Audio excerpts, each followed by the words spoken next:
며느리의 최근에 연애에 빠졌다는 손자와 자연의 저수지에서 하룻밤 낚시를 합니다. 낚싯대를 들이운 밤, 손자는 자신의 사랑을 이야기하고 할아버지는 오래전 첫사랑을 떠올립니다. 그 밤을 지나며 한 가지 깨닫게 됩니다. 사랑의 방식은 달라졌지만 사람이 성장하는 순간은 여전히 같다는 것을. 이 단편 소설은 이 시대의 젊은이들의 사랑과 세대를 넘어 이어지는 감정의 본질을 잔잔하게 들려주는 이야기입니다. 길에서 길을 보다. 아이가 바라보는 저수지 건너편 길은 한 가닥 명주실을 아무렇게나 길게 늘어뜨린 것 같은 형상을 하고 있었다. 진달래꽃이 흐드러지게 피어있는 산 중턱을 휘감고 돌아가는 모양이 너무 가늘고 온통 붉게 채색되어 있어서 곧 끊어질 것처럼 위태로워 보였다. 낚시가게 주인의 귀뜸은 조금도 틀린 게 아니었다. 저수지는 산란기에 들어선 게 분명했다. 탁한 물빛도 그러했으며 바람이 불지 않는데도 묵은 갈대와 부두의 삭은 줄기 사이로 일렁거리는 물결 또한 그것을 증명해주고 있었다. 상류 물굴 부근에 짐을 내려놓은 나는 한숨을 길게 내쉬었다.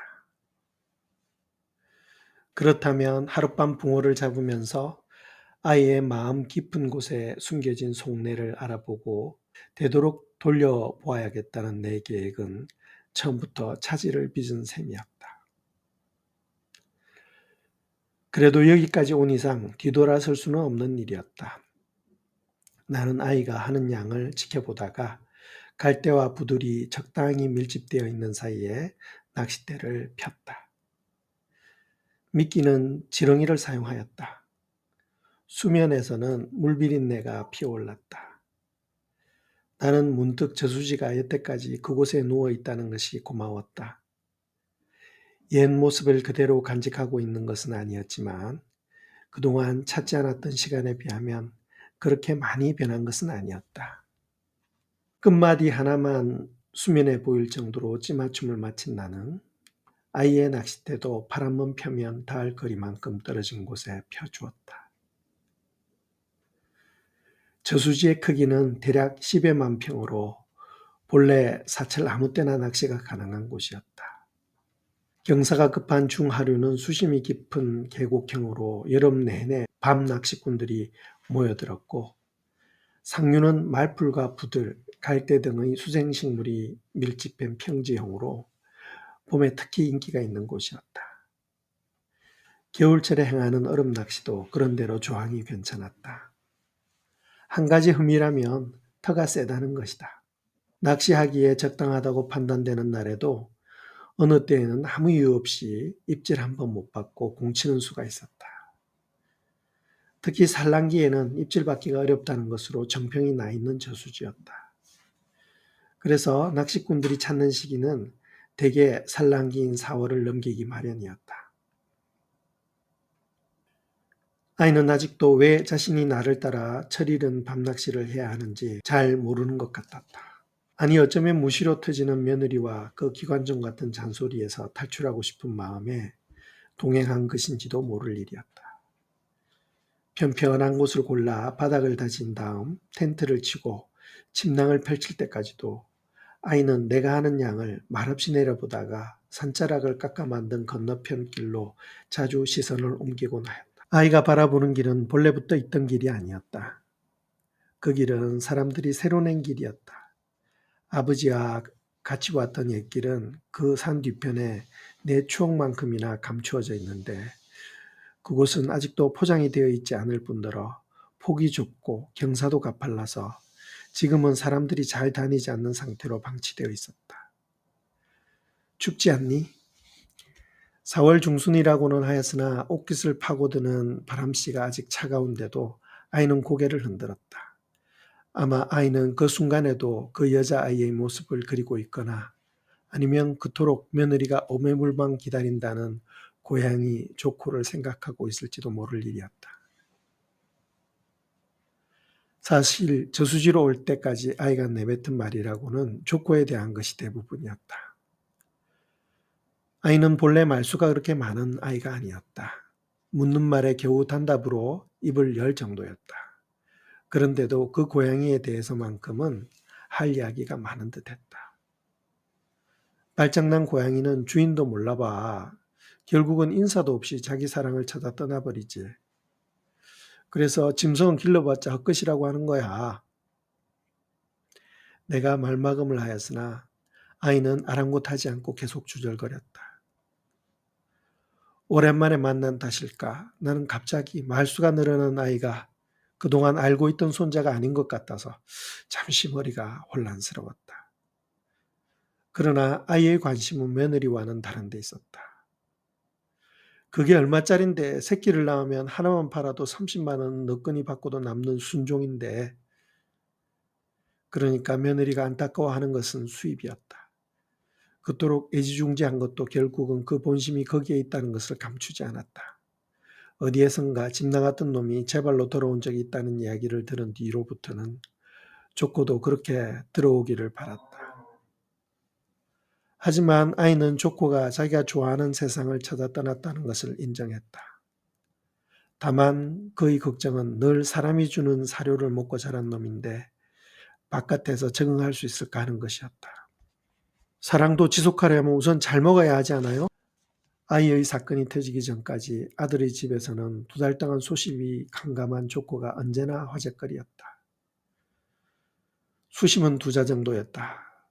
그런 가운데에서도 퍽 다행스러운 것은 어제까지 그처럼 오지락스럽게 불던 꽃샘바람이 자취를 감추었다는 것이다. 미끼를 확인하기 위해 낚싯대로 들자 연초록빛 머리를 삼여시 내밀고 있는 갈대 세 줄기 사이에서 동그라미를 만들고 있던 소금쟁이 한 마리가 재빨리 도망을 쳤다.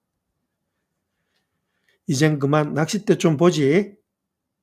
내 말에 아이는 비로소 꿈에서 깨어난 듯 눈길을 돌렸다. 내가 아이를 데리고 낚시를 가야겠다고 결심하게 된 것은 며느리로부터 전화가 온 뒤 며칠이 지난 다음이었다. 한 달이 넘도록 소식이 없다가도 생각이 나면 아무 때나 무시로 전화해대는 며느리였기 때문에 그날도 새벽에 벨이 울렸으나 나는 구태여 탓하지 않았다. 물론 그 이면에는 매달 도움을 받아야 하는 경제적 문제가 가로막은 것도 사실이었지만, 아버님의 손자 말이에요.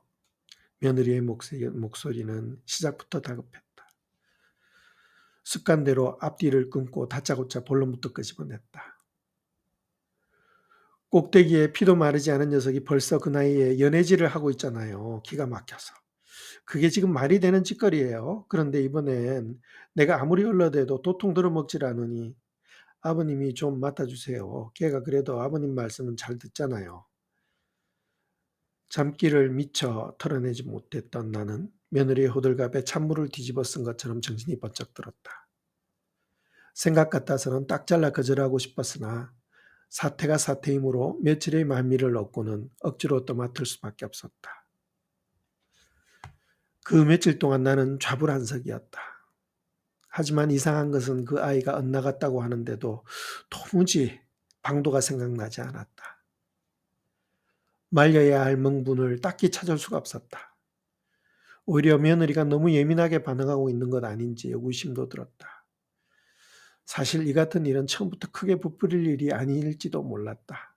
크게 벌린다고 해서 금방 해결될 일도 아닐 뿐더러 자칫 잘못하면 내 경험상 아이의 마음에 평생 치유될 수 없는 더 커다란 구멍을 뚫어 놓는 결과를 가져올지도 모른다는 우려가 앞섰다.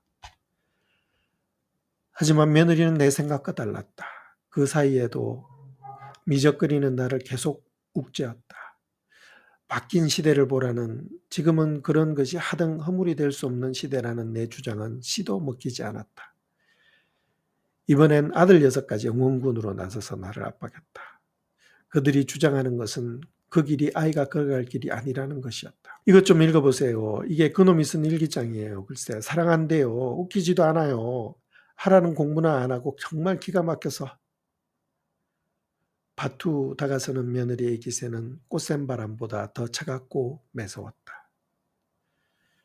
이 시대는 경쟁에서 밀리면 곧 도태되고 마는 것 아시죠? 한번 뒤처지면 다시 따라잡을 수 없다는 것은 누구보다 아버님이 잘 아시잖아요. 며느리는 내 마음에 침잠되어 있는 상처를 끄집어내는 것까지도 주저하지 않았다. 사업 실패. 사실 며느리의 말은 조금 더 틀린 게 아니었다.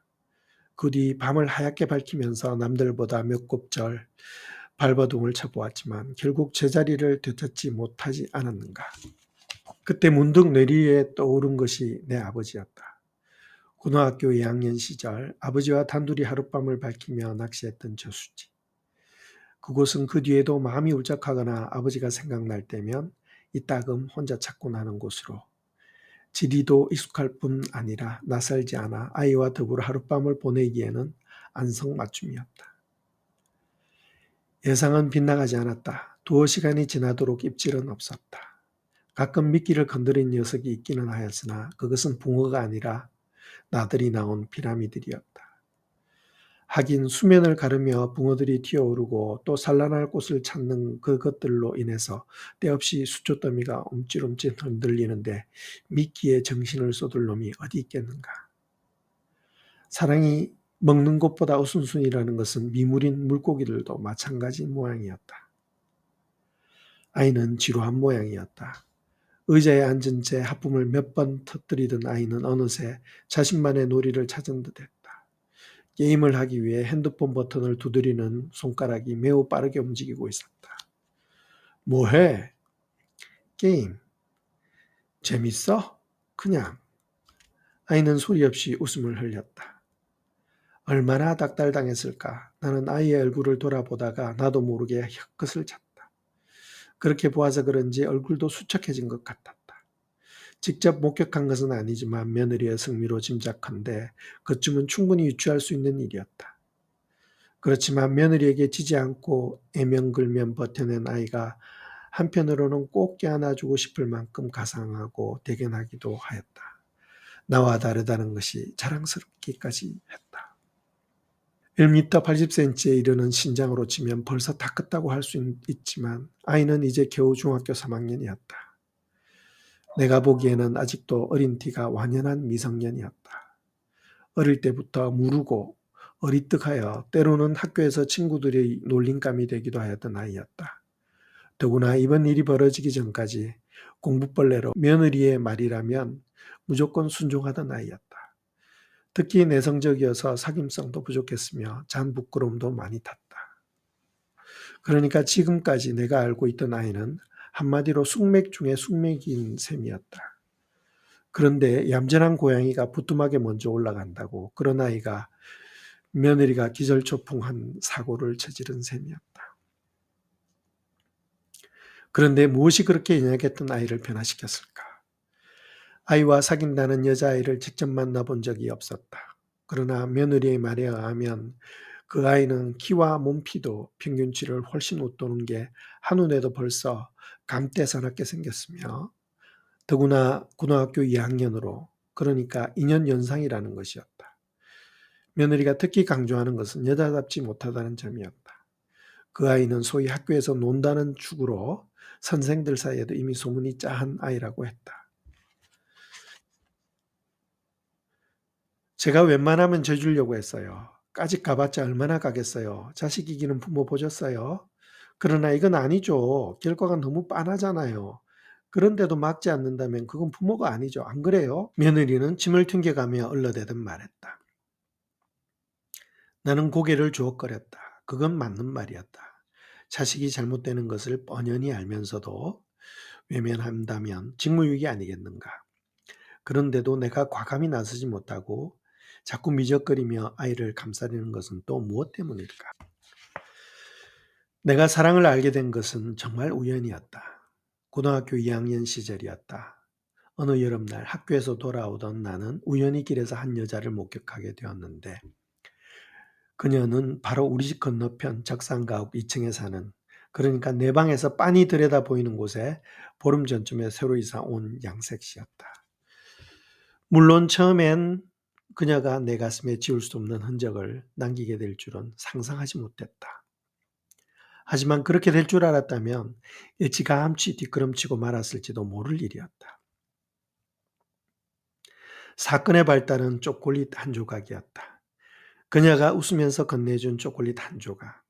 그때 나는 그것을 받으며 그녀의 해맑은 민낯에 가득 피어있는 웃음꽃을 보았고 하얗고 긴 손가락을 보았다. 초콜릿은 달콤하고 쌉싸름했다. 혀끝에 닿으면 사르르 녹는 것이 그때에는 흔히 맛볼 수 없는 귀한 것이었다. 그러나 나는 그보다도 초콜릿 포장지에 묻어있는 민트 같은 그 여자의 채취의 마음을 빼앗겼다. 그것은 사람에게서는 도저히 맡을 수 없는 동화 속에 나오는 선녀들에게서나 맡을 수 있는 향기 같았다. 그러니까 그날 그 초콜릿 한 조각이 나의 운명을 바꿔놓은 셈이었다. 그녀는 나팔꽃 같았다. 아침에 활짝 핀 나팔꽃처럼 싱그럽고 눈부셨다. 그런 그녀를 보지 못한 날이면 그 얼굴이 자꾸만 떠올라 나는 종일 모든 게 시들했다. 아버지는 내가 뭣도 모르고 미끼를 꿀꺽 삼켜버린 미련한 물고기라 핀잔했다. 그러나 나는 그 미끼 속에 감추어진 바늘이 평생 목에 걸려 나를 따라다니며 괴롭힐지라도 싫지 않을 것 같았다. 며느리가 핸드폰을 통해 아이의 소식을 물어온 것은 6시가 막 넘어갈 무렵이었다. 예상은 하고 있었으나 저수지에서까지 며느리의 목소리를 듣게 되자 나는 잠시 당혹스러웠다. 얘기 좀 해보셨어요? 무슨 아직. 나는 어눌하게 대꾸하며 아이의 옆 얼굴을 살폈다. 다행스럽게도 귀에 이어폰을 꽂고 있는 아이는 눈치채지 못한 듯했다. 아니 그럼 여태껏 뭐 하셨어요? 뭐 하긴 낚시했지.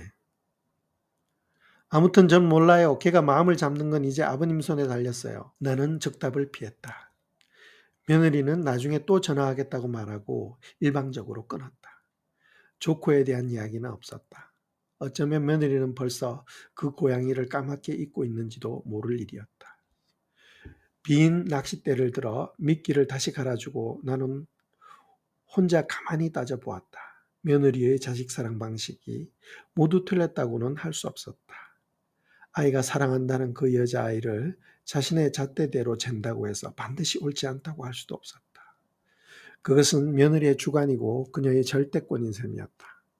다만 나를 울적하게 하는 것은 그 안에 아이가 비집고 들어갈 여지가 조금도 없다는 것이었다. 그러나 나는 곧 그것도 며느리의 잘못만은 아니라고 생각했다. 왜냐하면 며느리는 어쩜 그와 같은 사랑을 지금까지 한 번도 경험하지 못했을지 모르니까. 아들이 며느리를 데리고 와 처음으로 인사시킨 것은 내 나이 52였을 때였다. 그때도 그랬지만 며느리는 내 눈에 차지 않았다. 아무리 떠도보아도 수더분한 구석이라고는 찾아볼 수 없었다. 눈을 내리깔고 행동거지를 음전하게 보이려고 애쓰고는 있었으나 내 눈을 속일 수는 없었다. 더군다나 큰 키와 큰 눈동자, 큰 입 등이 모두 마음에 걸렸다. 어디 하나 작은 데라고는 없는 여자였다. 하나밖에 없는 외며느리이므로 나는 될 수 있으면 아들이 내 마음에 드는 교수를 데려오길 바랐다. 하지만 아들은 여자의 여자다움보다는 경제적인 측면을 최우선 순위에 둔 것 같았다. 며느리의 집안 배경을 고려한 듯했다. 아들의 결정에 나는 더 이상 돌을 달지 않았다. 비록 내 마음에 들지는 않았지만 그게 아들의 뜻이라면 존중해줘야 한다고 생각했다. 그것은 내가 겪었던 전철을 아들이 다시 밟게 해서는 아니 된다는 아버지의 마음이기도 했다. 나중에 들은 바에 의하면 며느리의 집안에서도 결혼을 썩 달갑게 여기지는 않는 듯했다. 아들은 그런대로 마음에 들지만 호라비인 나를 모시고 살아야 한다는 점이 걸림돌이었던 모양이다. 그 소식을 들은 나는 결국 스스로 본가에 나감으로써 그것도 시원하게 해결해 주었다. 며느리감으로 마땅치 않다고 아들을 가로막는 것은 아비가 할 짓이 아니라고 생각했기 때문이다. 미안해하는 아들을 뒤로하고 임대 아파트로 이삿짐을 옮기던 날 나는 혼자 속으로 울었다. 아들 하나 달랑 남기고 먼저 저 세상으로 떠나간 아내도 원망스러웠고, 사랑하던 그 여자와의 관계를 끝끝내 반대하여 결국 평생 내 가슴에 깊은 상처를 남기게 한 아버지도 원망스러웠다. 그렇지만 그 어느 것도 내색할 수는 없는 노릇이었다. 첫 수확은 뜻밖에도 아이가 낚았다. 잔챙이에 불과했으나 낚싯대를 편지 대시간 만에 마수거리로 한 마리를 낚은 아이는 흥분한 듯했다.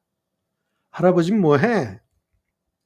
아이는 낚은 고기를 손바닥 위에 올려놓고 한참 동안 들여다보며 우쭐댔다.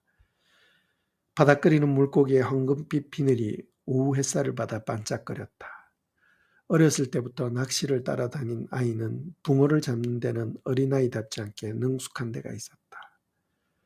사람들에게 왜 낚시를 가느냐고 물으면 대개 세 가지로 요약하기 마련이다. 그 첫 번째는 스스로 자연의 한 점이 되어 유유자적한다는 것이며, 두 번째는 소위 어신이라고 하는 중후한 찌울림을 보는 것이고, 세 번째는 손맛, 즉 필사적으로 탈출을 시도하는 물고기와의 팽팽한 대결을 통해 느끼는 당김이 이유가 된다. 사실 낚시는 조행, 그 자체가 자연 속의 일부분이 되기 위한 것이라고 할 수 있다. 세상 속에서 얻은 온갖 시름과 근심 따위를 잠시나마 털어내고 물가에 앉아 망부석이 된다는 것은 낚시를 떠나는 사람들의 절대 목적이기도 한 것이다. 또 하나는 어신인데, 어신이 없다면 수면 위에 고추 서 있는 찌는 죽어 있는 것이나 다름이 없다. 그것에게 생명을 불어넣어 주는 것은 물고기의 입질이다. 미끼를 물었을 때 비로소 찌는 위와 아래 혹은 옆으로 살아 움직이기 시작하기 때문이다. 그것을 목격한 순간 챔이 이루어지게 되고, 그러면 그 작은 바늘에 입이 꿰인 물고기는 필사의 탈출을 시도하게 된다. 그때 느끼는 손맛은 가히 일품이 아닐 수 없다. 대물일수록 그 저항의 힘은 더욱 억센 법이다. 낚싯대는 곧 부러질 듯 포물선을 그리고 줄에서는 피아노 소리가 울린다. 그 긴장된 떨림은 저항하는 물고기가 마침내 몸통을 내보이고 포기할 때까지 계속된다. 그것 때문에 낚시꾼들은 조행을 마다하지 않는다. 하지만 그 길이 언제나 그렇게 즐겁고 평탄한 것만은 아니다. 예상 못한 사태로 말미암아 고통을 겪는 경우도 허다하다. 난데없이 저수지 물을 빼는 바람에 공치는 수도 부지기수이며, 갑자기 쏟아지는 장대비로 인해서 물에 빠진 생쥐꼴이 되어 귀가하는 일도 다반사다. 꾼들은 그럴 때면 다시는 낚시를 가지 않겠다고 푸념을 늘어놓는다. 그러나 그것은 늘 며칠이 못 가서 허물어지고 만다. 눈앞에 아른거리는 쯔의 율동에 다시 낚시 가방을 메고 나서게 마련인 것이다. 그러나 요즘은 낚시터도 상업화가 되어서 곳곳에 인공적인 양어장이 생겼으며, 대다수의 저수지도 물 가운데 수상좌대 등을 설치해 놓고 사용료를 받는 것은 물론 가장자리에 앉아도 청소비 명목으로 입어료를 징수했다. 더구나 대상 물고기도 이제는 외국 어종이 주류를 이루는 시대로 변했다. 베스와 블루길, 향어 등이 토종 물고기 새끼는 물론 새우 등을 마구 포식하는 통에 저수지마다 이제는 그것들을 구경하기 힘든 정도가 되었다. 붕어만 해도 그랬다. 저수지마다 토종보다는 떡붕어와 중국산 붕어, 향붕어가 판을 치는 시대가 된 것이다. 거기에다 저수지로 흘러드는 생활하수와 축산폐수 등으로 인해 수질 오염도가 나날이 나빠지고 있는 것 또한 눈살을 찌푸리게 했다. 그런데도 아이와 찾은 이 저수지가 자연적인 환경을 그대로 보존하고 있다는 것은 퍽 다행스러운 일이 아닐 수 없었다. 찌를 쳐다보는 아이의 눈빛이 다시 반짝거리기 시작했다. 아마도 그 잔챙이 한 마리가 무료에 있던 마음을 바꿔놓은 모양이었다. 정말 환상적이야. 찌를 그냥 쭉 밀어 올려. 그래, 그 조그만 놈이? 그렇다니까. 할아버지도 잡아봐. 아이는 곧이어 핸드폰을 꺼내 어디인가로 문자를 눌러대기 시작했다. 누구에게 보내는 것인지 대략 짐작이 갔으나 나는 문득 아이로부터 수신자가 누군지 직접 듣고 싶은 마음이 들었다. 누구야? 누나? 아이의 대꾸는 거침이 없었다. 나는 고개를 끄덕거렸다. 아이가 누나라고 한다면 그 여자가 틀림없었다. 답장이 왔어? 아니, 바쁜가 봐. 아이의 말투는 그러나 어둡지 않았다. 너 그 누나 좋아하지? 사랑해. 아이는 주저하지 않았다. 아무렇지 않게 사랑이라는 낱말을 꺼냈다. 그 말이 아이에게는 벌써 익숙해져 있는 듯했다. 그러나 일기장을 읽었을 때 놀랐다는 며느리처럼 미처 그 말을 들을 준비가 되어 있지 못했던 나는 당혹감을 감출 수 없었다. 나는 잠시 그 말을 어떻게 해석해야 옳을까 골똘히 되새김질했다. 하긴 그 말의 의미를 확대해서 해석할 필요는 없을 것 같았다. 요즘 초등학생들도 이성 친구를 사귀면서 자연스럽게 사랑이라는 말을 꺼내고 포옹하고 입을 맞춘다지 않는가. 엄마한테 혼 많이 났지? 아이는 대답하지 않았다. 내가 겪은 사랑은 사탕이 아니었다. 사탕처럼 달콤한 시간은 매우 짧았고 소태처럼 쓴 시간은 길었다. 그런데 저 아이가 그것을 알까? 나는 화제를 바꾸었다. 누나도 너를 사랑해? 그럼. 예뻐? 그냥 그래. 그런데도 사랑한단 말이야? 나는 아이의 뒷말이 궁금해졌다. 하지만 아이는 그 물음에도 자신의 속내를 밝히는 것을 주저하지 않았다. 할아버지 할머니는 얼굴 보고 결혼했어? 그야 그냥 거봐 나도 그래. 그 누나의 마음이 얼마나 곱다고 힘도 무지 세고. 해그름이 되자 서쪽으로부터 바람이 불어오기 시작했다. 습기를 머금은 바람은 이따금 수면을 사정없이 흔들어 놓았다. 두툼한 재킷과 속내의까지 입혔지만 아이가 춥지 않을까 걱정이 된 나는 해가 떨어지기 전에 저녁을 든든히 먹여야겠다고 생각하며 일어섰다. 주말인데도 다른 낚시꾼은 한 명도 보이지 않았다. 날이 저물자 저수지는 새롭게 변신하기 시작했다. 붕어들은 저돌적으로 행동했다. 어둠이 힘을 준 듯 은밀히 버리던 행위를 버리고 용감하게 광란의 향연을 버리기 시작했다. 처음엔 숫조더미 사이에서 벌컥 몸통을 뒤집더니 그것을 시작점으로 이곳에서 자신의 존재들을 힘차게 알렸다. 한 마리가 뛰어오르면 또 다른 한 마리가 잇대어 경쟁이나 하듯이 가쁘게 튀어올랐다. 물소리를 내며 쫓고 쫓기던 물고기들이 이었고 내 앞까지 달려와 알을 쓸어놓았다. 크고 작은 것이 문제가 되지 않았다. 꺾인 갈대 줄기와 부들, 말풀 사이에서 떼지어 버리는 물고기들의 몸짓이 온통 저수지를 광분의 도자기로 몰아가고 있었다. 갑자기 돌변한 그들의 행위가 언제까지 계속될지 알 수 없는 일이었다. 나는 나도 모르게 긴장이 되었다. 저렇듯 산란하다가 때로는 죽는 놈들도 있다는 말이 사실일 것도 같았다. 사위는 온통 어둠뿐이었다. 어둠은 방향 감각을 잃게 했다. 눈을 뜨고 있지만 어디가 어디인지 분간되지 않았다. 건너편 길도 보이지 않았다. 과연 그곳에 길이 있었는지조차 가늠이 되질 않았다. 아이는 다시 조코 이야기를 꺼냈다.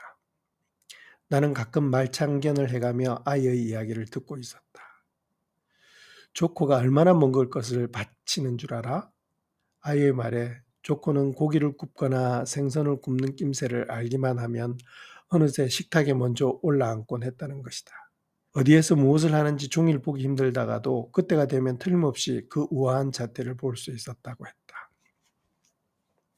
그래서 며느리는 조코가 집을 나간 뒤에도 혹시나 해서 며칠 동안 생선을 계속 구운 모양이었다.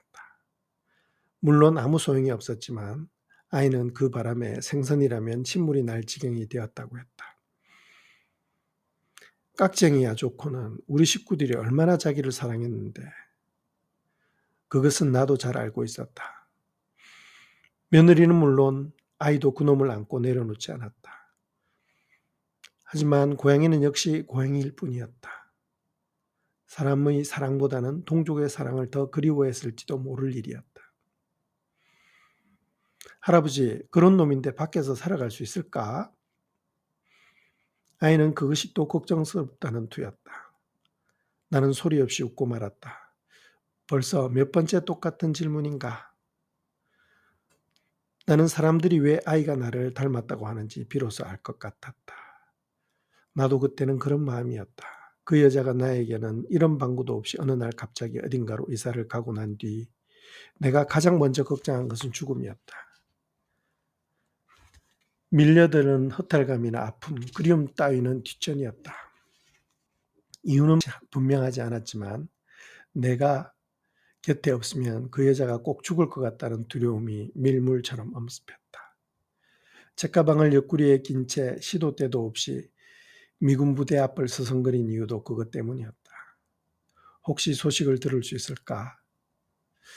양색시들에게 묻다가 때로는 놀림감이 되기도 하였으나 그건 조금도 부끄럽지 않았다. 나는 단지 그 여자가 죽지 않기만을 바랐다.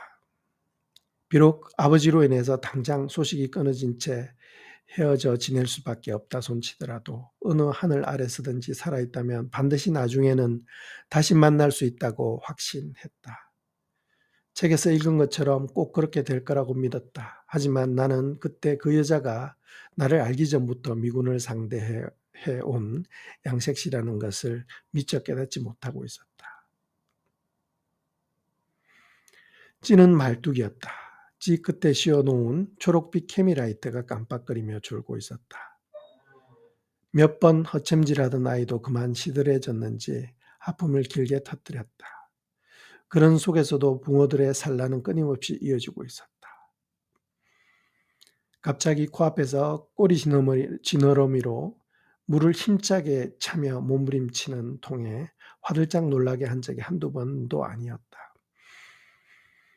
나는 다시 아이가 사랑한다는 그 여자아이에 대해서 궁금증이 일었다.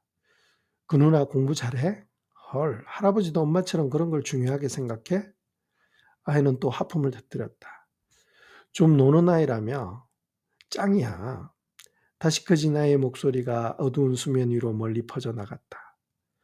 아이는 그 여자아이에 대해 이야기할 때면 목소리가 커졌다. 점잖게 하거나 지적은 기색이란 찾아볼 수 없었다.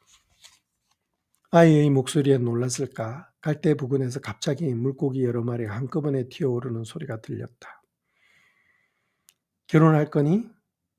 아이가 과자 봉지를 뜯는 소리가 들렸다.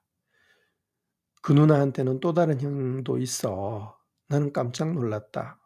혹시 잘못 들은 것은 아닐까 귀를 의심했다.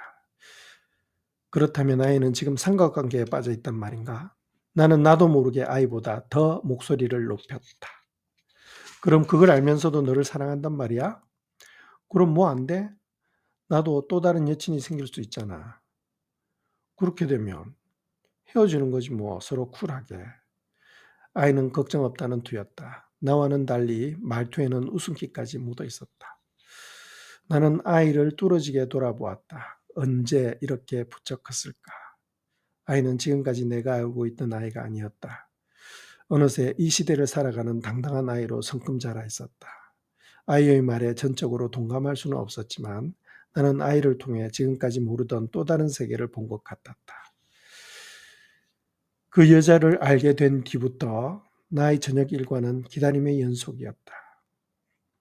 그 방의 창문과 마주보고 있던 탓에 귀를 바짝 세우면 웃음소리는 물론 숨소리까지도 훔쳐들을 수 있는 거리였지만 만나는 것만큼은 내 마음대로 되지 않았다. 초저녁에는 집안 식구들의 눈치도 살펴야 했고 또 미군이 찾아와 자고 가는 날에는 만나고 싶어도 만날 수가 없었다. 그 여자가 상대하는 미군은 백인들이었는데 대개 금요일 오후에 찾아와서 일요일 저녁까지 머무르다가 귀대하였다. 여자와 나는 미군이 있다는 것과 없다는 것을 커튼으로 신호했다. 커튼이 쳐져 있는 날이면 미군이 있다는 표시였다. 그렇지만 매주일 꼭 그렇게 되는 것만은 아니었다. 뜻하지 않게 변수가 생길 때도 있었다. 훈련이 있거나 갑자기 비상이 걸리면 미군은 외박을 나오지 못했다. 그럴 때면 나는 신바람이 났다. 빨리 밤이 깊어지기를 기다렸다. 하지만 여자는 아니었다. 웬일인지 풀이 죽어있기 일쑤였다. 초콜릿이나 캔디, 과자 등을 먹으라고 건네주면서도 환하게 웃지 않았다. 사실 여자의 매력은 시시때때로 터져나오는 나팔꽃 같은 하얀 웃음이었다. 희고 가지런한 치아를 숨김없이 드러내고 얼굴 가득 환하게 떠뜨리는 웃음. 나는 그 웃음을 볼 적마다 눈이 부셔 도무지 오금을 펼 수 없었다. 그래서 그 웃음을 보기 위해 가끔 일부러 개그맨처럼 우스꽝스러운 몸짓을 하기도 했다. 그때였다. 졸고 있던 캐미라이트가 슬그머니 머리를 쳐드는 게 눈에 들어왔다. 나는 숨을 멈춘 채 곧 이어질 다음 움직임을 기다렸다. 얼마나 지났을까? 찌는 내 예감대로 서서히 솟구치기 시작했다. 한 점의 초록 불빛이 수면 밖으로 2점, 석점 솟아올랐다. 아이가 말한 대로 환상적이었다. 그러나 허탕이었다. 분명히 타이밍을 맞춰 낚아챘으나 바늘에는 아무것도 걸려 나오지 않았다. 뭐지? 허탈했다. 나는 재빨리 미끼를 확인하고 다시 제자리에 던졌다. 뭔지는 몰라도 큰 놈이라는 것은 직감할 수 있었다. 잠시 후였다. 문득 생각났다는 듯이 아이가 점쳐 물었다. 그게 뭐 이상해? 나는 대꾸를 미루었다. 무슨 말을 어떻게 해줘야 할지 망설였다. 아이가 다시 말을 이었다. 우린 그런 걸 심각하게 따지지 않아. 좋으면 그냥 사랑하고 싫으면 그냥 쿨하게 헤어져. 요즘 애들은 다 그래. 누나가 그랬어. 영화 같은 데 나오는 거 순전히 공갈이라고. 사실이야. 울고불고 그런 게 어디 있어. 아이의 말투는 어디 한 군데 막히는 곳이 없었다. 그런데 엄마는 이상해. 며칠째 그걸 꼬치꼬치 따져 물어. 정말 골치 아파 죽겠어. 할아버지가 좀 야단 좀 쳐줘. 다시는 날 귀찮게 하지 못하게. 나는 비로소 아이가 나와 닮은 꼴이라는 사람들의 생각이 틀렸다는 것을 깨달았다. 나도 지금까지는 그렇게 알고 있었으나 아니었다. 아이는 나와 또 다른 자신만의 고유함을 갖춘 독립체가 분명했다. 아직 정제되거나 완숙의 경지에 이른 것은 아니지만 그것은 누가 함부로 간섭하거나 범접하지 못할 신성한 것으로 자신의 색깔까지 분명히 지니고 있었다. 다만 세월의 무게 때문에 우리는 그만큼의 거리를 서로 인식하지 못한 채 다른 길로 걷고 있었을 따름이었다. 정말 웃긴다니까 엄마는. 얼마나 지났을까. 잠잡고 있던 찌가 다시 기지개를 켰다. 나는 찌가 2마디쯤 올라갈 때까지 기다렸다가 과감하게 대를 당겼다. 순간 갑자기 낚싯대가 바위에 걸린 듯 꿈쩍하지 않았다.